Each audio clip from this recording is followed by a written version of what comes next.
உங்க அப்பா அம்மா தராத குறித்து நீங்க கவலைப்படாதீங்க. வேண்டாம், அவங்களுடைய இது எதுவுமே வேண்டாம். அவங்க ஒண்ணுமே தரலன்னா எனக்கு நோ ப்ராப்ளம்.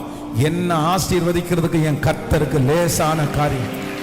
என் கைய கர்த்தர் ஆசீர்வதிப்பார், என்ன கர்த்தர் ஆசீர்வதிப்பார், என்ன ஆண்டவர் உயர்த்துவார், என்ன ஆண்டவர் உயர்த்துவார்.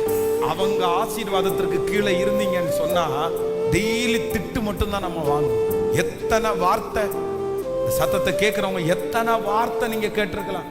உங்க அம்மா என்னை இப்படி திட்டுறாங்க, அப்பா இப்படி திட்டுறாங்க, மாமியார் இப்படி திட்டுறாங்க, மாமனார் என்னை இப்படி திட்டுறாரு. இல்ல, ஏன் அவங்க திட்டுற அளவுக்கு நம்ம நடந்துக்கணும்?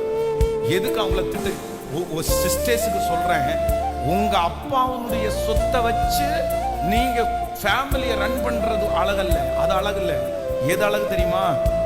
உங்க கணவனார கர்த்தர் ஆசீர்வதிச்சு அதுல நீங்க சாப்பிடுறது தான் ஆசீர்வாதம். கர்த்தர் உங்களை பிளஸ் பண்ணுவார், ஆண்டவர் உங்களை ஆசீர்வதிப்பார். உங்க மாமனாரோ மாமியாரையோ உங்க ஃபேமிலியோ அல்ல, கர்த்தரை சார்ந்து வாழ்றதற்கு கர்த்தர் உதவி செய்தார்.